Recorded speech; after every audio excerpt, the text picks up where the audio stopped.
7%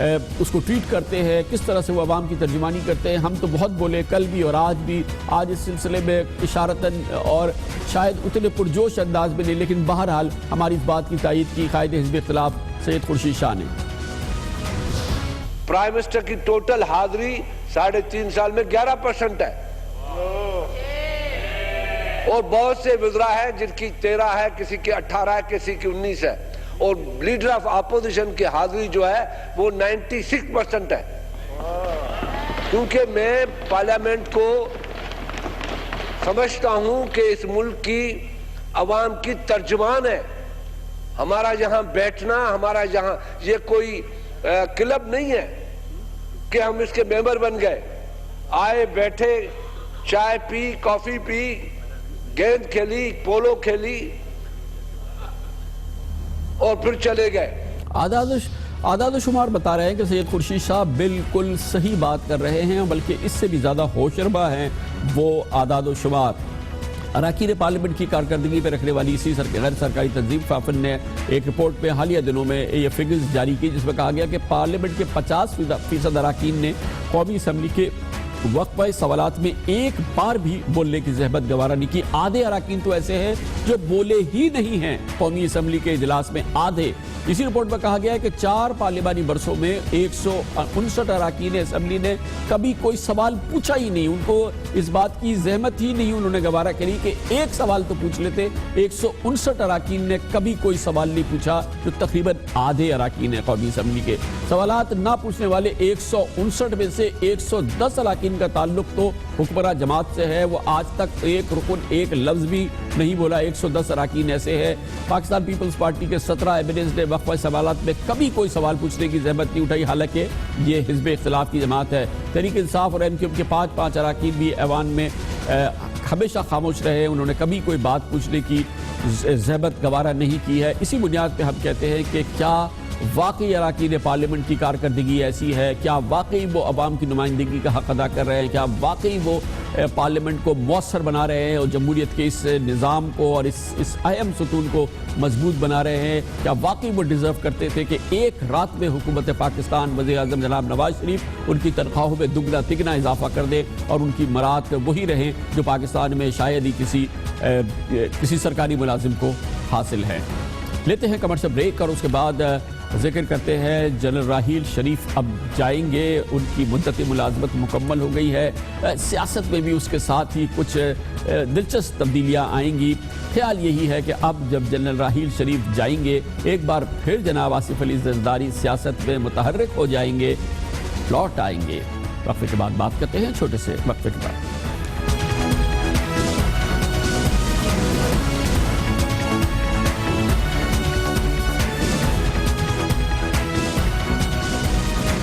chief of army staff general Raheel Sharif کی مدت ملازمت اب ختم ہونے کو ہے. کل 2-3 دن رہ گئے ہیں. ویسے تو تعلق نہیں ہونا چاہیے, لیکن واضح اس وقت اشارے ہے اور واضح طور پر یہ بات سامنے آ رہی ہے کہ chief of army staff general Raheel Sharif کی رخصتی کے بعد پاکستان کی سیاست میں بھی کچھ دلچسپ تبدیلی دیکھنے میں آئے گی.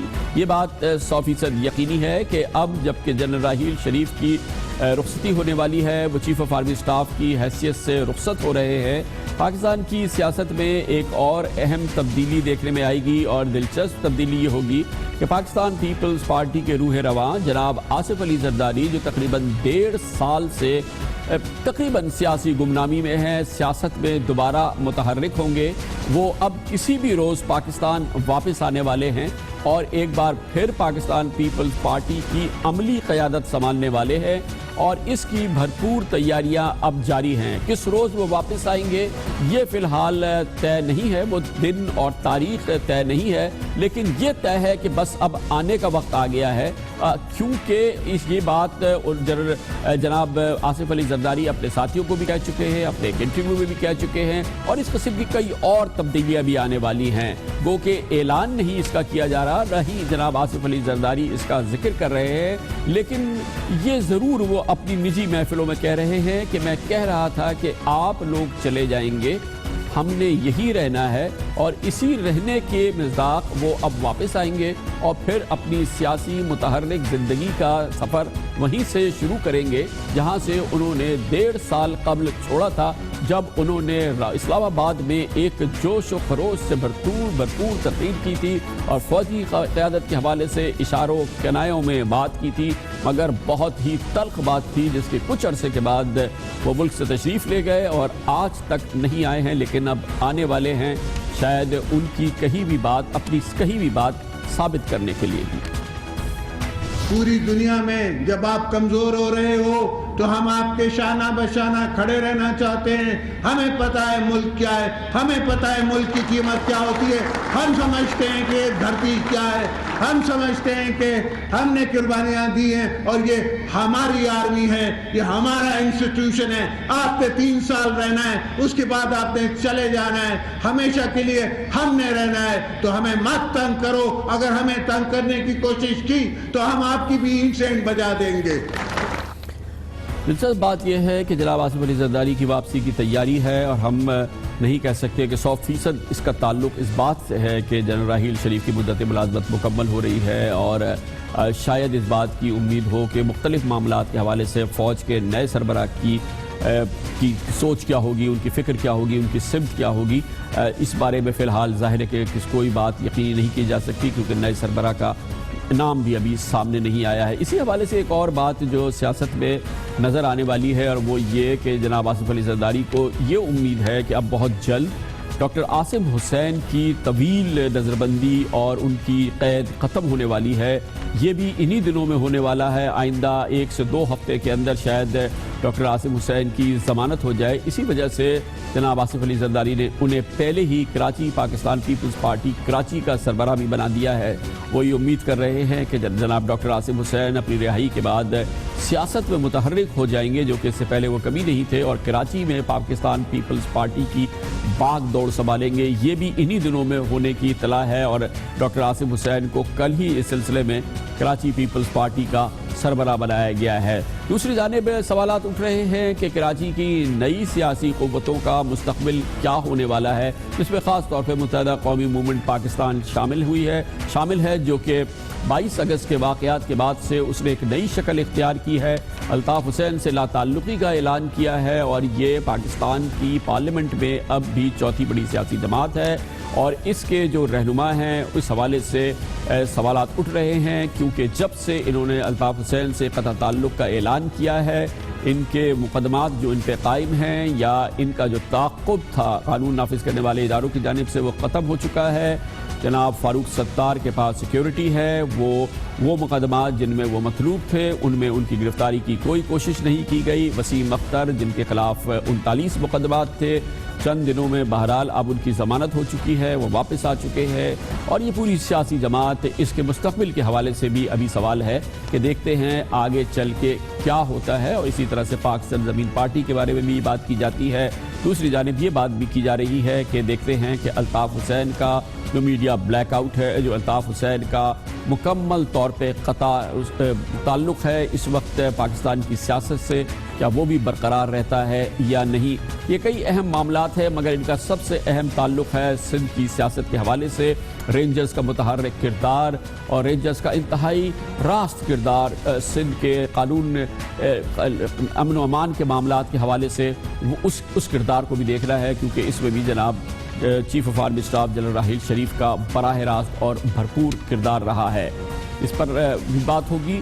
اب ہم لیتے ایک چھوٹا سا وقفہ جس کے بعد ہم ذکر کرتے ہیں، شاید آپ کو علم نہ ہو کہ آپ سمجھ رہے ہیں صدر ٹرمپ ہیں، امریکہ کے منتخب شخصیت، لیکن کیا آپ کو پتہ ہے کہ امریکی عوام نے زیادہ ووٹ براہ راست ہلری کلنٹن کو دیے تھے، ڈونلڈ ٹرمپ کو نہیں۔ امریکی جمہوریت کا یہ حسن ہے کیا، یہ آپ کو سمجھائیں گے چھوٹے سے وقفے کے بعد۔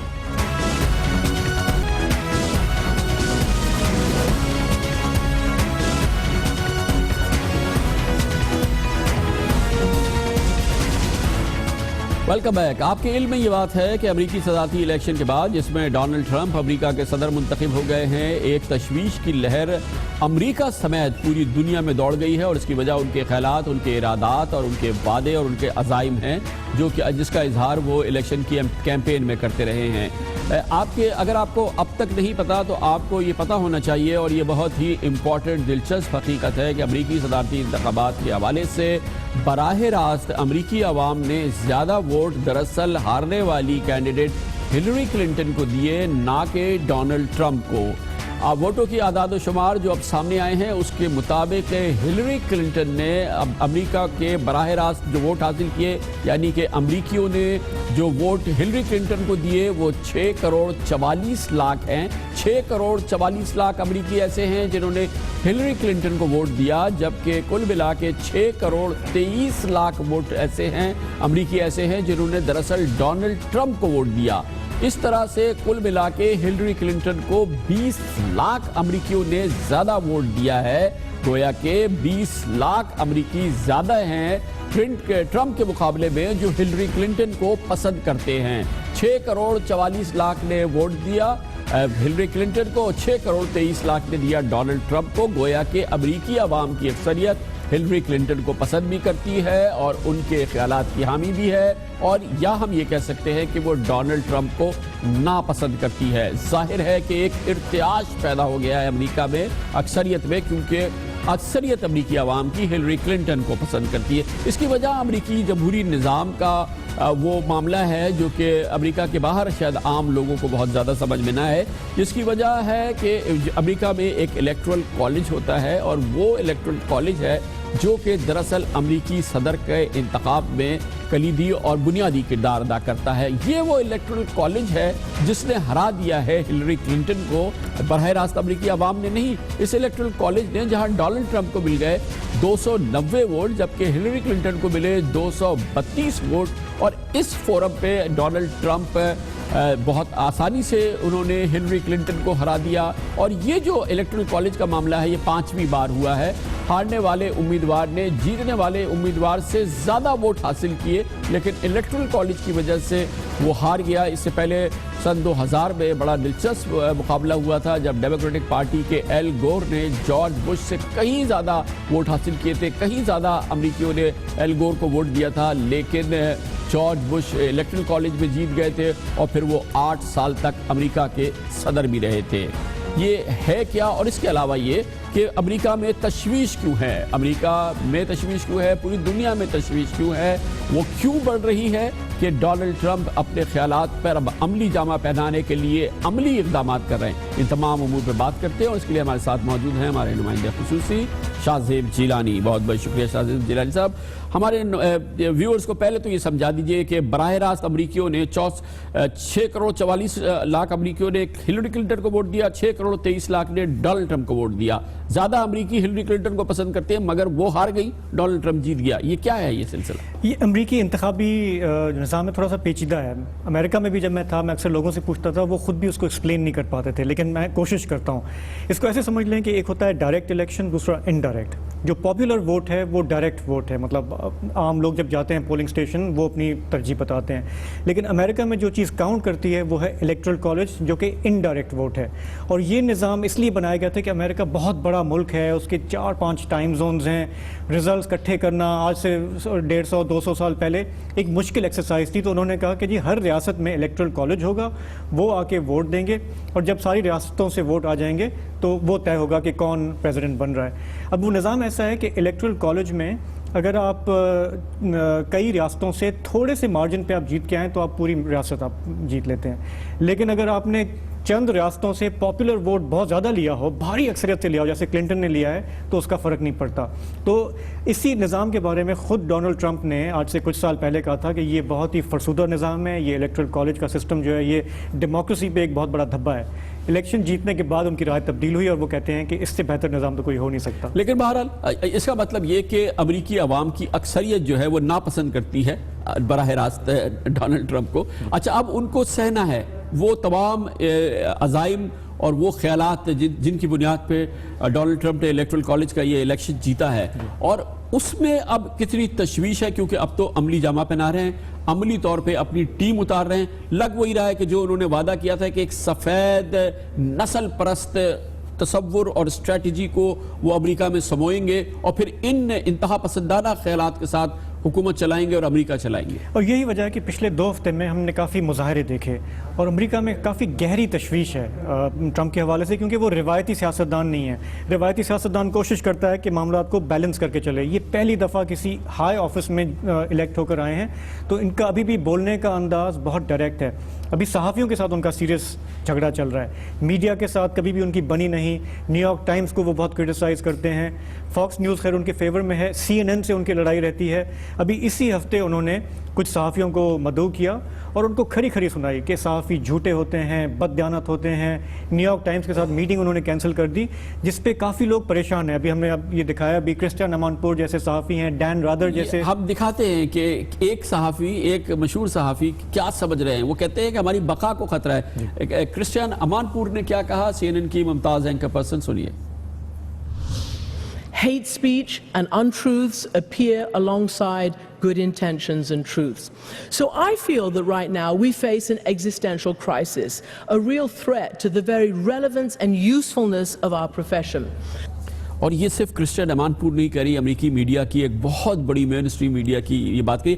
عوام میں بھی تشویش ہے، عوام بھی پریشان ہے، جنرلی امریکی عوام ان خیالات کی وجہ سے. دیکھیں، میں جن دوستوں سے رابطے میں ہوں امریکہ میں، فیس بک اور ٹویٹر پہ، مسلسل میں ان سے یہ سن رہا ہوں، کالج کے زمانے کے دوست ہیں، وہ کہہ رہے ہیں کہ یہ ہمارا ملک کس طرف جا رہا ہے. یہ ٹرمپ کی جو نسل پرستی ہے، جو ان پر الزامات ہیں، بہت سیریس کنسرن ہے. اور ڈین رادر نے ابھی ریسنٹلی ایک کالم لکھا، جو بہت ہی سینئر ٹی وی کی پرسنالٹی ہیں نیوز کی.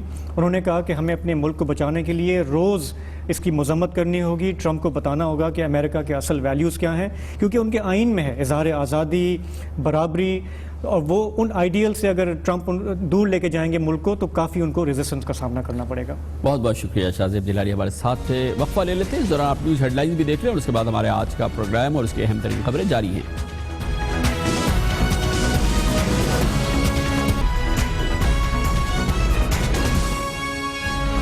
آپ دیکھ رہے ہیں خبروں، تبصروں اور تجزیات پر مبنی پاکستان کا سب سے معتبر نیوز شو دنیا، کامران خان کے ساتھ. ہیں تو وہ چیف آف آرمی سٹاف، لیکن پاکستانیوں کی ایک بڑی تعداد، ایک بہت بڑی تعداد میں پاکستانی جنرل راحیل شریف کو اپنا ہیرو سمجھتے ہیں، اور یہ مناسب اور بالکل ایک ایسا ان کی پسند ہے جس کو کہ بڑی تعداد میں پاکستانی اس کی بھرپور تائید کرتے ہیں. اور آج وہ دن آ رہے ہیں جب جنرل راحیل شریف کی مدت ملازمت مکمل ہو رہی ہے. ان کا اب رخصتی کی تیاری ہے اور ان کے جانشین کی آمد کی تیاری ہے، اور یہ ایک بہت اہم مرحلہ ہے پاکستان کی مروجہ جو صورتحال ہے اس میں جو طریقے ہوتے ہیں اس لحاظ سے، اور جو اس وقت پاکستانی فوج کا اس کردار ہے جو پاکستان کو چیلنجز کا سامنا ہے، اس میں چیف آف آرمی سٹاف کا جو اہم رول اور کردار ہوتا ہے، اس حوالے سے یہ ایک بہت ہی کلیدی اور اہم مرحلہ ہے. جنرل راحیل شریف کی آج سب سے اہم اور آخری سرکاری مصروفیت جو کہ سیریمونیل مصروفیت ہے وہ تھی جس میں کہ ان کی الوداعی ملاقات ہوئی ہے وزیر اعظم جناب نواز شریف سے، اور اس کے علاوہ انہیں ایک پرتپاک استقبالیہ دیا گیا ہے، ایک انتہائی پرتکلف ضیافت ہوئی ہے، اور جس میں پاکستان کے سیاسی اور حکومتی اور فوجی قائدین نے شرکت کی ہے، اور بہت ہی پرتپاک انداز میں، پرجوش انداز میں جنرل راحیل شریف کو رخصت کیا گیا ہے. آج وزیر اعظم جناب نواز شریف نے اس موقع پر خصوصی نہ صرف اہتمام کیا بلکہ اپنے کلمات میں اور اپنی گفتگو میں جنرل راحیل شریف کے بارے میں جو جذبات کہے، دراصل وہ پاکستانی قوم کی ترجمانی کر رہے تھے. It is as Chief of Army Staff that General Raheel Sharif made the most difference in the service of our country.